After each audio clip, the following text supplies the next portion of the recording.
You know, some moments in history are like a hinge. They swing the future of an entire nation in a completely new direction. This is the story of one of those moments, the Reichstag fire. It was an event that became the trigger for the collapse of a democracy, and it happened in just a matter of days. That's a pretty shocking statement, right? But it's exactly what happened. In the wake of this one single fire, an entire democratic system was just taken apart.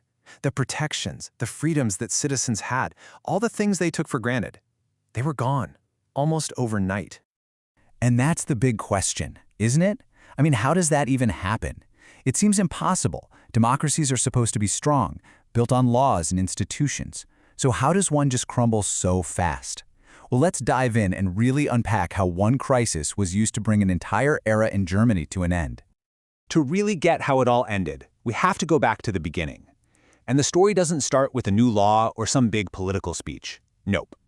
It starts with something way more primal, way more dramatic, a building on fire. Now, this wasn't just any building. The Reichstag was the physical heart of the Weimar Republic. It was the symbol of German democracy. Just try to imagine the seat of your own government completely engulfed in flames. Think about the psychological impact, the fear, the confusion. It created this perfect storm of national panic. And you have to remember, this wasn't some stable, confident country. The Weimar Republic was already incredibly fragile, dealing with a terrible economy and deep, deep political divisions. So this fire, it was like throwing a lit match into a room full of gasoline. So a fire is a tragedy, of course. But in the hands of people who are desperate for power, a national crisis can become something else entirely. It can become an opportunity.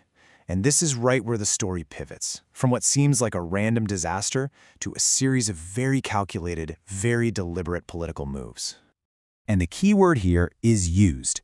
That one word tells you everything. It implies intent, a deliberate action.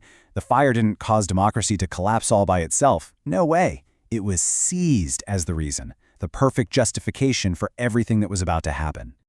And what came next was this chillingly effective three-step playbook. Step 1. A crisis. The burning parliament creates massive, widespread fear. Step 2. That fear is then used as the excuse to suspend the very freedoms that are supposed to protect citizens. And finally, Step 3. With all those protections gone, you arrest your political opponents, getting rid of anyone who could possibly stand in your way. And let's focus on that second step for a second, suspending civil liberties. This is absolutely crucial.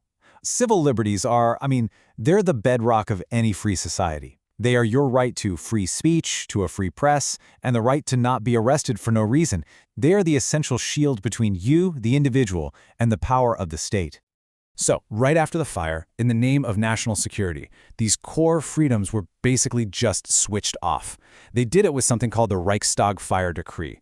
This was an emergency decree, which is essentially a way for the government to pass a law that bypasses the whole democratic process, giving them enormous power. Just like that, the shield was gone. The government said it was necessary to protect people from the supposed communist threat they blamed for the fire. With civil liberties out of the picture, the path was clear for that final step. Political opponents, and yeah, it started with communists and social democrats, but it soon became anyone who might challenge the Nazi Party. They were rounded up and arrested. All meaningful opposition was just silenced. So that's the sequence of events: a fire, an emergency law, and a political crackdown. But why are we talking about this today? Because this whole playbook, it holds a timeless and, frankly, a pretty chilling lesson about how fragile democracy can actually be. This is the fundamental exchange that happened. You see, on one side, you've got the pillars of a free society, individual freedoms, open debate, and on the other, you have what they were traded for: unchecked government power and rule by decree. The public was told this was a necessary trade, that they were giving up liberty to get security. So look, if you take just one thing away from all this, let it be this. The Reichstag fire teaches us that a state of emergency, whether it's real or completely manufactured, can be the perfect tool to dismantle democratic institutions from the inside, and it can all be done under the banner of protecting the nation. And that leaves us with this massive question, one that echoes through history and is still so incredibly relevant today. In times of crisis, where do we, as a society, draw that critical line between keeping ourselves secure and protecting the very liberties that define who we are? It's a question that really every single generation has to answer for itself.